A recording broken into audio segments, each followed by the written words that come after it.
Well, since my heart belongs to you, I can't help but be a fool in love. You ain't nothing but a hound dog, been snooping around my door. You can wag your tail, but I ain't gonna feed you no more. There are moments in life when a dream is born not from privilege, but from pain. Rafael Cruz's dream began on a quiet night in a small Filipino coastal town, where the ocean whispered stories of people who dared to hope. He was only 9 when he first held the old cassette tape that would change his life forever, an Elvis Presley recording his late father kept hidden like a treasure. The tape was worn, the label faded, the sound imperfect. But to Rafael, it felt like a doorway to a world much bigger than the one he knew. In that small, wooden house with its leaking roof and thin walls, he would sit for hours, letting Elvis's voice fill the silence left behind by his father's absence. His mother, Althea, watched him from the kitchen doorway. She was a gentle woman, tired from long workdays yet full of quiet strength. She often wondered how a boy raised in so much struggle had kept such softness in his voice, such light in his eyes. Life had not been kind, but Rafael's heart remained open, ready to absorb every sound, every dream, every small piece of hope he could find. Rafael practiced in secret. He sang into a cracked mirror, using a broken comb as a microphone. The neighbors sometimes heard him through the thin walls, and though they rarely said much, they knew there was something different about this boy, something that came from deep within, something even he could not yet understand. Every night, before sleeping, Rafael would replay the cassette. Not because he wanted to mimic Elvis, but because he felt connected to his father through those songs. It became a ritual, a thread tying him to a man who once promised to give him the world, but left too soon to fulfill it. Over time, Rafael's voice changed. It gained depth, warmth, and a familiar echo that sounded like the king of rock and roll himself. But Rafael never saw it as talent. He thought it was simply a gift he borrowed from his father's memory, something fragile, something sacred. And in that humble home by the sea, a dream quietly took root. A dream that would one day carry him far from the narrow streets of his childhood. Onto a stage he never believed he deserved. Rafael never imagined that a single email could change the rhythm of his life. It arrived on a quiet morning, while he was helping his mother fold laundry outside their small home. The screen of his old phone flickered, and there it was, an invitation to audition for America's Got Talent. For a moment, he simply stared at it, unsure if fate was playing a trick on him. His mother smiled softly when he showed her the message. She didn't celebrate loudly, didn't jump with excitement. But her eyes sparkled with something Rafael hadn't seen in years, hope. The kind of hope that made her believe that maybe, just maybe, life still had surprises left for them. Marco, Rafael's older cousin, reacted differently. He was bold, confident, and always ready for a challenge. He insisted that Rafael could not let this chance slip away. Marco believed in him more fiercely than Rafael believed in himself, pushing him to dream bigger than their small town allowed. The journey to America felt unreal from the very beginning. Rafael had never been on an airplane. He had never walked through massive airport terminals, surrounded by people speaking languages he didn't understand. But Marco stayed by his side, guiding him through every step, reassuring him with his steady presence. Every moment of the trip carried a mixture of excitement and fear. The city lights of Los Angeles felt overwhelming, too bright for someone who grew up in a place where stars were the only lights guiding the night. Rafael looked around, feeling both lost and amazed, wondering how a boy who sang into a broken mirror ended up thousands of miles away from home. But beneath the thrill, there was a silent pressure. Rafael felt the weight of his father's memory, the sacrifices of his mother, and the belief Marco placed on his shoulders. He wondered if his voice, this fragile gift, would be enough on a stage filled with extraordinary talent. Yet as he walked toward the audition venue, hearing the echoes of performers, stagehands, and bustling crowds, something inside him shifted.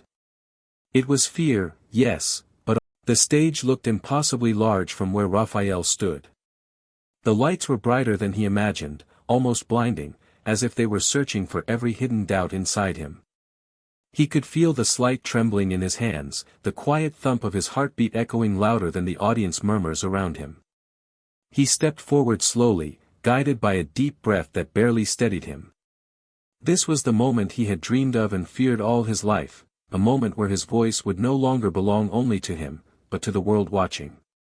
The hall was filled with thousands of faces, each one waiting, expecting, judging. And somewhere beyond that sea of people, the judge's table sat beneath its own glow. Simon Cowell leaned back in his chair, fingers clasped, eyes sharp and unreadable. Rafael lowered his head for a brief second. He remembered standing in front of the cracked mirror back home, singing to a quiet room that never judged him. He remembered the cassette tape, the muffled sound of Elvis that carried his father's warmth. Those memories wrapped around him like a protective blanket. When the music finally began, Rafael felt something shift inside him. It wasn't confidence or power, it was connection. A familiar spark, like the echo of his father's voice guiding him forward. His first note carried softly into the air. Then the second. Then the third. One by one, they filled the silence with a warmth that felt both nostalgic and new. The audience's murmurs faded into stillness. People leaned forward in their seats, drawn in by the uncanny depth of his voice. It wasn't just a performance, it was a presence. A feeling that the spirit of Elvis had stepped into the room through the voice of a young Filipino singer. Rafael's voice grew steadier with every verse. His fear melted into the music, leaving only soul and sincerity behind. His tone carried the heartbreaks, the sacrifices, the dreams of his journey. And then, without meaning to, he captured the attention of someone who rarely allowed himself to be surprised. Simon Cowell leaned forward, slowly, his expression shifting from curiosity to disbelief. For a moment, the man known for his sharp judgment looked utterly still. As if he had forgotten to breathe. And on that massive stage, a boy from a small town finally realized that the world was listening. The final note lingered in the air like a soft echo of a promise kept. For a brief second, the entire hall remained frozen, silent, breathless, suspended in a moment that felt larger than time itself. Rafael stood perfectly still, unsure if he had done enough, unsure if he had done anything at all. Then the silence broke. First with a single clap. Then another. And then an explosion of applause that rushed through the auditorium like a wave of thunder finally released. People rose from their seats almost at the same moment. A standing ovation, powerful and overwhelming, filled the room with a warmth Rafael had never known. He watched as strangers wiped tears from their eyes, shaking their heads in disbelief at the voice that came from a boy who looked so humble, so gentle, so quietly sincere. The stage lights softened, as if celebrating with him. He could feel the vibrations of the applause beneath his feet, a rhythm stronger than any song he had ever sung. It wasn't just applause, it was acceptance. It was recognition. It was love. Rafael's eyes drifted toward the judge's table.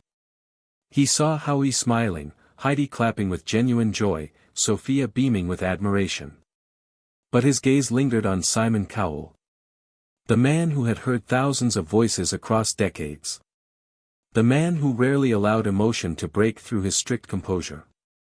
Simon stood.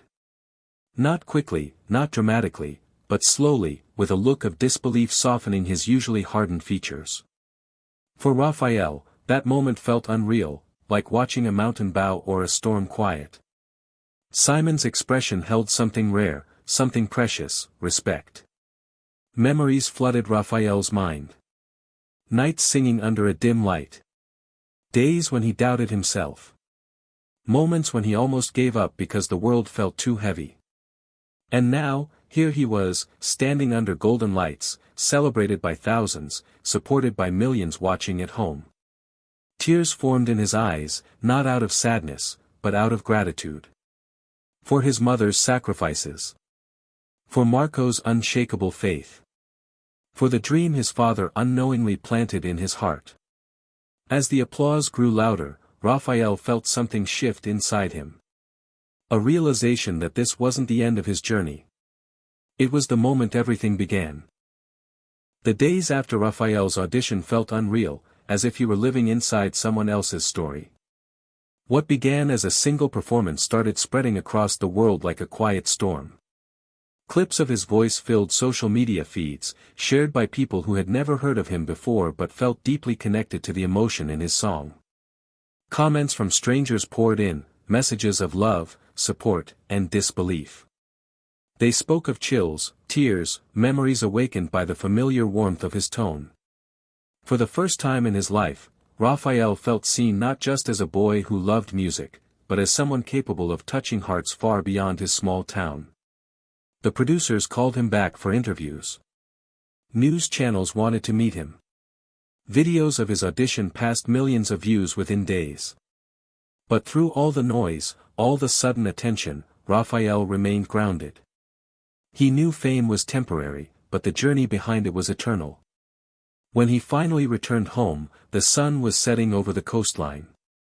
The sky glowed with a soft orange hue, painting everything in shades of gold.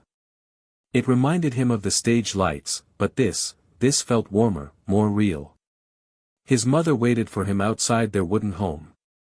Her arms opened the moment she saw him, and he walked into her embrace as though he had been gone for years, not days. She held him tightly, silently telling him that no matter how far he went, this place, this love, would always be his anchor. Inside, the house looked the same, the old cassette player, the worn-out furniture, the memories breathing quietly in every corner. But Rafael felt different. He realized that dreams do not erase where you come from, they give new meaning to it. Marco clapped him on the back, proud and emotional in a way he rarely showed. He joked about the fame, the cameras, the interviews, but beneath his words was the truth. He had always known Rafael was meant for something extraordinary. As the night grew quiet, Rafael stepped outside again. He listened to the waves crashing against the shore, the same sound he had heard since childhood. But now, that sound felt like applause from the universe, reminding him that this was only the beginning. Because his journey was no longer just about singing like Elvis. It was about carrying the voice of every dreamer who believed they were too small, too unnoticed, too ordinary to be heard. And in that moment, standing under the stars, Rafael knew. His new life had just begun.